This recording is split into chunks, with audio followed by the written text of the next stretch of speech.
Hello, everyone. Welcome to another episode of Everything Vive. Happy Friday. We hope you've had a fantastic week. We got another episode of Game Talk today. Got some old games, some new ones that have come out, and we're excited to talk about them. Ronnie, how you doing, man? How's your week been? I am doing great, but I am excited that it's a Friday. So. Oh man, Fridays are the best, especially with the weekend coming up. I have a lot of games in the docket that I'm looking to try out. So. Let's start with a game that that you've played. I've seen videos of, but you've played it, and it came out a while ago. Well, I'll just let you go. It's Job Simulator. Yeah, so I thought it was worthwhile bringing up Job Simulator today since we haven't covered it before, especially for people like you that had bought their Vives when the second bundle hit, so they didn't necessarily get Job Simulator for free with their Vive. I thought it was worth kind of mentioning to people what it is. So essentially, it's I want to say I'm trying to remember 2 or 3 different experiences that are kind of narratively driven, where you get to interact with lots of objects. Is the best way I describe it. And the premise is that it's the future where robots kind of have taken over the planet, and jobs, like various types of jobs, are no longer really relevant, but but robots are kind of interested in learning what it would have been like for humans to partake in those jobs. So it kind of gives, it gives the player kind of a reason to go and mess around with kind of jokey environments and situations around that concept. So there's the main office cubicle one is probably the most prototypical, experience there. There's also a car mechanic, a chef. Those are the 3 that I know I've played. I'm trying to think if there's another one, but that might just be it. Wasn't there a store clerk also? Okay, yeah. If there's a store clerk, I don't really recall. I haven't tried it out yet, but. They're all kind of unique, and they're definitely all worth. I'll have to go back and make sure that I didn't miss that one, because they are all worth playing, because they are pretty hilarious, and it's just kind of fun messing with stuff, because they give you the options of just you basically are standing in the environment, and depending on how big of a room you're working with your Vive, they expand out your area. In relation to that. And so there's no teleportation or anything like that. This is simply room scale, walking around from place to place. And whether you're in a cubicle or you're in the garage or in the kitchen, they basically will give you different tasks, and then you go around. The controllers are 2 big, like kind of glove, cartoony hands, and you basically just fulfill the tasks that they give you that kind of take you through a day in the life of someone that, would have had that job in a comical way. So I mean, with the office simulator, for example, you have a robot boss, and you have to, show them that you're working by kind of tapping the buttons on the keyboard on the computer, and, check emails and all that kind of stuff. But they do it in a really funny way, where humans used to use this blah blah blah. Like it's hard to explain, but it is well done. And the thing that's fun about it is kind of the wackiness of it all. So you just kind of can pick up objects and just toss them, and like everything's just about just like throwing stuff all around and messing with the physics and seeing what you can get away with in order to accomplish the tasks. Maybe you're the auto mechanic, and someone comes and they want you to change the oil in your car. Well, you open up the hood, and rather than putting oil in the car, put hot sauce in the car and let him go on his way. And it's just kind of like, it's silly like that. Yeah, because this came out for free with the original bundle, right? Yeah, and that's how I got it. I mean, the game is really fun. I noticed in Steam that if you wanted to purchase it separately, it's $30. I think that's really steep. So if you can find it on sale, like at least 50% off, I'd say, like around the $15 mark, I think it's a no-brainer. You should get it because it is a lot of fun, and it's a well-made game for what it is. But $30 is really steep because I do think I guess time-wise the value isn't too bad. Each experience probably will take you 30 to 45 minutes, I would guess. Closer to the 45-minute mark, probably around an hour, maybe. But once you experience each of those, there's not a whole lot of reason to go back to it, in my opinion. So, I do think the $30 price tag is kind of high, but I don't know. It's all subjective when it comes to value. Honestly, that's the main reason that kept me away from it because I did get the second bundle. So I think the games that I got were Call the Star Seed, Tilt Brush, and the Zombie Training Simulator. And so here's the deal. I watched a couple of videos for it online, and like you said, I think what made it great, and a lot of the reviews that were super positive for it, especially in the beginning before the price hike, was the fact that like VR was brand new and it was a totally interactive environment. And I don't think anyone had really done that and had it as refined as they did at that point, in April once the Vive launched. And so and so that's why like the novelty of it, not that it's worn off, but it's definitely not worth $30 in my opinion. And I haven't played the game. Like I said, I've watched extensive videos on it because I really wanted to play it. I heard so many good things about it. And then like I'd watch videos of people playing it online and I'm like, okay, I kind of got the experience. Like, yeah, the jokes are funny.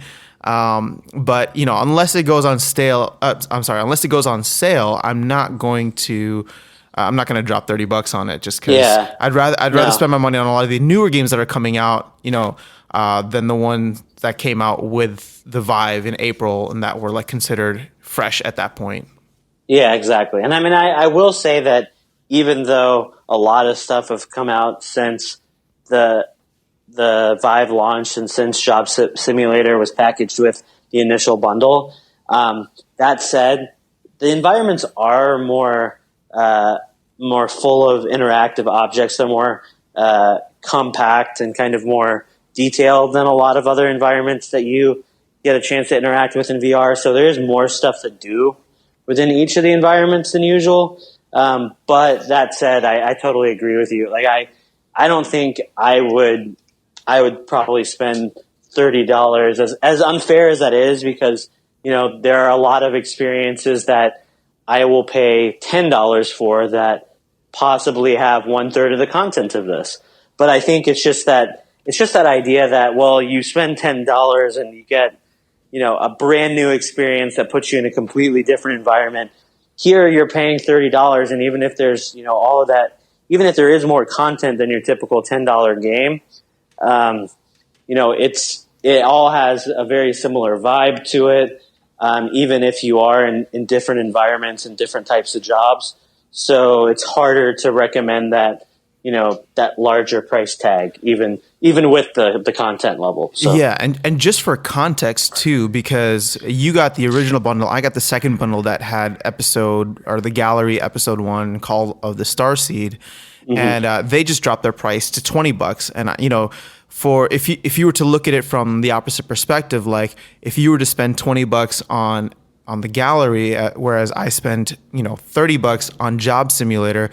Again, I haven't played Job Simulator, but I just feel like the gallery it's so much more worth it. There's so much more that you can do. The storyline element, the visuals, like everything. You know what I mean? So it's just, again, coming back to like where do you spend your dollars unless you have an unlimited amount. Like I just feel like there are better experiences out there. Yeah. So cool. Okay. Well, I'll be watching for that on Steam if it ever goes on sale. Again, I'm so excited about Black Friday. I really, really hope that they have a lot of awesome stuff then. But moving on, so I played a game this past week. It came out a little while ago, actually, but it is, if you're a Rick and Morty fan, it's a TV show, cartoon TV show, super vulgar, but one of the just coolest sci-fi shows I've ever seen. It's animated, but the creators behind that created a free game called Accounting. And I'll tell you right now, it has nothing to do with accounting, but the interactiveness, the aura of Rick and Morty is all there. So if you love the show, you're gonna have a fantastic time with it. If you don't, you might find some of the humor weird, but the game is a lot of fun. It's very simplistic. Like, it walks you through the puzzles aren't very difficult to solve. There's a lot of like, the guidance for where to go next. But I think they do it in a way that's very very funny and relevant to the humor of Rick and Morty. With just that you're supposed to be an accountant, and your boss is super condescending, but condescending in a way that tells you exactly what to do. Staple this, do that. What are your qualifications, type of thing. And I won't ruin it too much because, like I said, it has really nothing to do with accounting. So, but again, free experience on the Vive, and Ronnie and I were talking earlier about the creators behind Rick and Morty and how they are super into VR. So I don't know. Did you hear about any of the titles that they're working on? No, I mean, I don't know. I don't know other than this latest one that you mentioned. I know that they had a game that came out with the Oculus, and it's in the Oculus store. And I had heard really good things about that. I kind of wanted to try that out. And so now that they're kind of moving on, doing some games for the Vive and other platforms as well. I mean, I'm super excited to try accounting. And actually, it's interesting that we didn't really set this up on purpose, but I think it's interesting that it sounds like there are some parallels between Job Simulator and accounting, just in terms of like you're in this kind of they're both funny games, and they're both you kind of messing around. They're not about the challenge; it's more about the experience. And so, let me just say right now that it really has nothing to do with accounting. You spend maybe 3 minutes of the game where you're supposed to be a quote unquote accountant, and then things just hit the fan. And it's funny because, you'll see, but it's almost Inception-like, because they really just have this like pun going on VR where you just go into like layers and layers of VR. That's funny. But yeah, just try the game. And for anyone out there who is even remotely interested in Rick and Morty, or even if you're not, like, it's just a fun experience to try. I will recommend though wearing headphones, just in case you have children, or just in case you have anyone who might easily be offended by vulgar language, because there's plenty of that. So, but again, that's part of the humor and charm of what makes Rick and Morty as funny as it is. So again, it's a fun experience. Ronnie, just try it out. I don't want to make, we can make the comparison between. I already downloaded it. Oh, you did? Okay. We can make the comparison between this and Job Simulator another time. But, I think once you try it, you'll be like, nope, this has nothing to do with what Job Simulator is all about. So, Cool. Okay. I don't want to ruin it because it is a short experience. Yeah. There's only 15 minutes. I'm looking forward to it. Maybe we can put up a video or something at some point with disclaimers. That's what I was thinking. Yeah. We'll work on that. Okay, cool. Let's before I ruin anything, let's get to game number 3. This is one that you bought over Halloween weekend when it was on sale. Pierhead Arcade. Go ahead and tell us about it. Yeah, and I'm pretty sure it was on sale, but regardless, it looks like it's $10 now, and it's pretty cool. I mean, depending on, especially if you don't have anything like this, and you like kind of the pure arcade experience, kind of playing the skeeball and the basketball shooting games and all that kind of stuff. It's a really cool and well done game. Basically, you're in a pier environment where there's a bunch of those fun kind of Chuck E. Cheese like arcade games. Not the arcade cabinet type games, but the ones, like I said, where you're tossing sandbags or shooting basketballs, or pushing all the buttons and getting tickets so you can go and get your prize. It's that sort of experience, as if you were at a pier in California or something, and you were out with your friends on an evening, having fun with that kind of stuff. So you basically can teleport around the environment or walk to some extent, and you can play all these games. You have unlimited tokens, and you just go up and you press the token where you would normally put the coin. You touch it with the controller, it puts the coin in, and you start the game. And each game has leaderboards, so you can kind of see how well you're doing and set goals that way. All of them feel pretty good. I thought there's a bowling alley in the game, and I thought the ball kind of felt too light. The physics kind of seemed weird. But most of the games feel really, really good. And it was just a lot of fun. You legitimately feel like you're, having sometimes, being able to play classic arcade games like that. And I wasn't able to try it out, but it does have a multiplayer mode to it. And I'd be curious to see if it's kind of like Rec Room was, where you can see, the controllers and the headset and compete with people while you're in there. So, if you want to have a shootout with the basketball game, you could possibly do that. I'm going to have to probably try it with you, actually.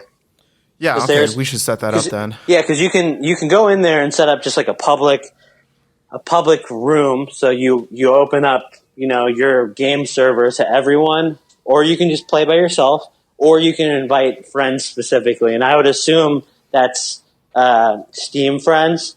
So you and I should probably definitely check it out to see kind of what that's like. But it seemed really cool. So just in general, it was a really cool game. And again, I mean, with all these games, $10, not really. It depends on what games you have already, I think. But if you're looking for something where you can just kind of mess around and go and try different experiences, I could see myself coming back to this a lot.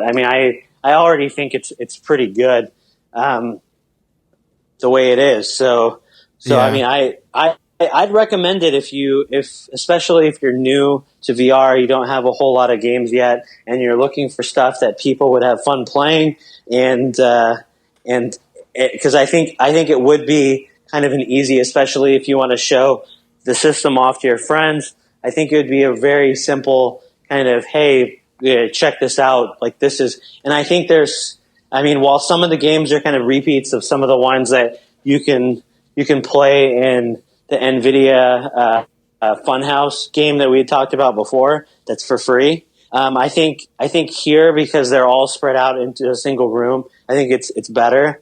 And I also think that it's probably easier on your computer versus the NVIDIA one that kind of, it's not for everyone in terms of not everybody's going to be able to run that very well. So yeah, true. Well, no, we'll definitely set up maybe a chance to check out the multiplayer, and we can report back on that in the coming weeks. But I did think it was cool. So I need to ask though, can you win tickets and get a prize? Collect a prize? You can? So I'm still saving up my tickets. Yeah, I'm still saving it. I was going to try to actually, I forgot to do this, but before today's podcast, I was going to try to go see if I could, cash them in for something just to see what the prizes were. Wait, what types of prizes are there? I don't know. I saw it in the distance in the room. Like there was a little place where you could go and cash because every time you're playing a game, like depending on how well you do, they give you a certain amount of tickets and they make a big deal out of it. Like it shows you the tickets and all the tickets kind of feed into your, character or whatever. And so you can tell like, okay, I'm getting tickets. I need to use these tickets on something. It's very, clear to you about that. And then near the edge of the room, like on the other side, there's the typical counter with all the prizes there. So I was going to go and get something, but I was like, you know what? Let me play a couple more games to rack up, a couple hundred more tickets, and then see what I can get. And I just didn't get to it, but yeah, but it's definitely cool. And the other thing I should mention is while I was playing it, I was actually thinking to myself that some of the games are actually a pretty good workout because they require you to move around really fast. And since they're all small games, like you want to get the high score. So, there's like a what's it called? Like a boxing glove game where you have to hit the different like metal plates that come out at you. There's one where there's all these kind of light patterns and you have to press all the lights as quick as possible, the yellow lights, while avoiding the red lights. And if you're trying to get a high score, you're kind of moving boom, boom, boom, boom, boom, boom, boom, real quick with your hands. And it gets you moving. It makes you feel good. Like you're doing something a little bit more physical. So anyway, those are just some of the stuff that I was thinking when I was playing it. But. Okay, cool. We'll give this one a shot. Maybe report back on the multiplayer aspect and the prize aspect of it later. Sure. But you mentioned though that the bowling one was disappointing. I mean, I've seen bowling in a couple of games in the Vive, and all of them, none of them have really felt right to me yet. And I think that one of the things, I mean, the ball physics are kind of hard to do sometimes because the weight of the ball obviously is a big factor. But also, I think part of this is just a limitation with how the controller is a little bit, because I personally want to hold the ball like from the underside, just like you would in real life. Yeah. And it's just a little bit awkward to hold the current Vive controllers in that way. Oh, yeah, you're right. And then kind of go back and swing. And so, I mean, that was actually, I will say that this game in particular made me kind of think to myself, it might be like these types of games seem like they would be really well suited for an Oculus Touch or, the upcoming or the prototype, I should say, controller that HTC is working on, or Valve's working on, for the Vive, where it's part of your hand and it feels more natural. Cause then you can, like, if it's wrapped around your hand, you can do things easier underhanded, or even picking up the basketballs seems more realistic when you don't have to worry about holding this wand. I think the wands are really great for shooting games and for things where you're holding something that would feel similar to that. But in games where, it's just your hand and you're trying to manipulate objects, and you're doing it quickly, it can get a little fatiguing or a little awkward. So with the bowling, I think that was a big thing for me, is just right away when I'm trying to hold that ball, I feel a disconnect because, I'm trying to manipulate this wand in a weird way to try to get it to feel right. Yeah. No, the only reason I ask is because I think for me, Wii Bowling was one of the only games that had like a lot of replay value. Yeah. And I really liked Wii Bowling too. So I'm just curious how like a game in VR will compare to something like that. Again, the multiplayer aspect is going to be limited because you can only play with people who have Vives in other locations other than yours. But I guess I was just curious on how the mechanics worked on that compared to, like, let's say Wii Bowling. But looks like there's still room for improvement. Yeah. And I mean, for what it's worth, I mean, it does feel a lot more realistic in a lot of other ways. Like, I mean, the Wii Bowling just, Nintendo makes great games and they know how to design things around the limitations of their own hardware. So I bet you they could make a really great bowling game in VR. But it's cool that you do feel like you're at a bowling alley. You do have to step up to the line and all of that before you throw the ball down the lane. And it feels more like you're actually bowling, but it's just, once you start, like, it's just, it was hard to keep my ball going straight or keep it doing what I wanted it to do because of the controllers, and in this case, I think because of the physics. So okay, fair enough. Well, we'll try the multiplayer aspect and get back to it then.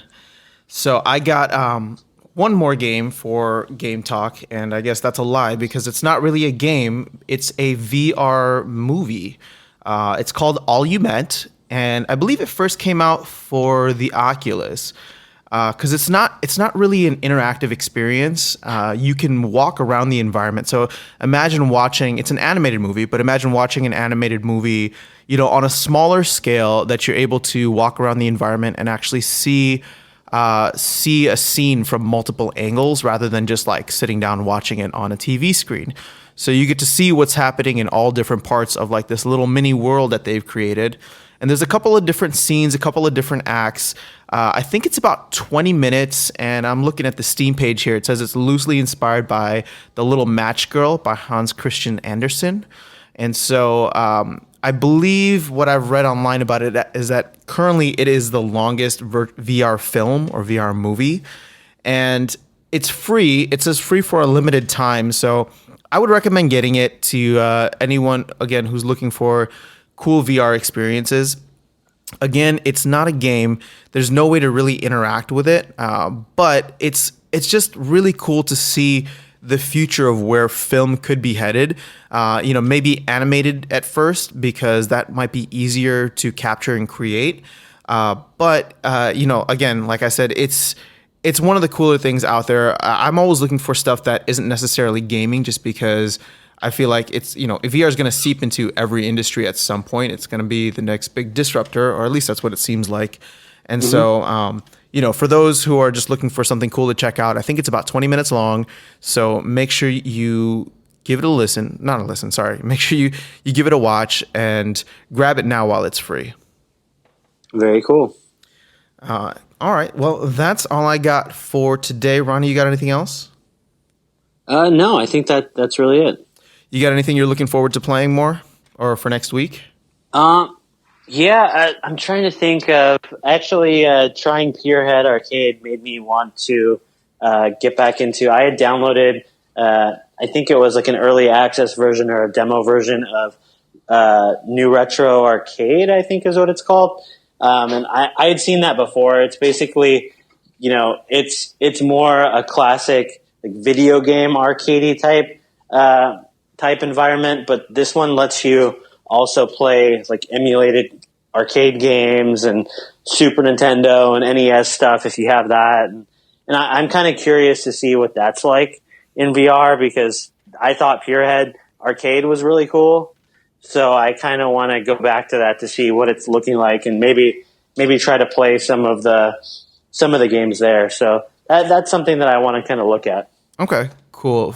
For me, I've been on the fence about getting Space Pirate Trainer for the longest time, but sure. I keep reading great things about it, and it seems like the new updates that have been coming out are even better. And it's only $15, so I think I'm going to bite the bullet. I mean, that's probably worth saving for a different game talk, but I really like it a lot, and I haven't played. I actually started it up the other day, just a few days ago, when we had some guests over to kind of show them what VR was like. And I noticed that they had made a lot of changes, like all the menus were different, and it took a little, like now what we used to always play is now considered classic mode or something like that. So I feel like, yeah, I need to step in there and see what they've done to it, because it seems like they have added a lot. Even how it was before, I would have recommended it, but if they've added significant content, I mean, it's probably a no-brainer. So okay, well let's save that for another for next week or the week after. I'll make sure to grab it soon, and then we can kind of talk or chat about the differences between the new and older versions. Sure. And so, cool. Well, that's all we have. We're gonna call this episode right here, and so. We are on iTunes. We are on Stitcher. If you guys can leave us a review, we'd really appreciate that. Oh, actually, I almost forgot. We are running a contest right now, or a giveaway for the last episode. If you heard it with Thomas from Containment Initiative, we have a couple of free Steam keys that we are giving away, and you can enter in two different ways. The first being leaving a rating and review on iTunes for this podcast, and the second way being leaving a comment on any of our YouTube videos and making sure that you subscribe there. So if you enter both, or if you do both, you'll get 2 entries in. And like I said, we only got a couple of these. We're happy to give them away because, Containment Initiative is one of the coolest games that we've played so far. And so if you'd like to enter, please make sure you do that. We will probably end the contest next week and announce next Game Talk, so next Friday. Or announce the winners next Game Talk. So make sure you do that before Thursday of next week, and we'll put some reminders in the upcoming episodes as well. So that's all we have. Ronnie, man, hope you have a fantastic weekend. Hope all of the listeners here have a fantastic weekend, and we will see you guys again on Monday with some VR news. All right, take care.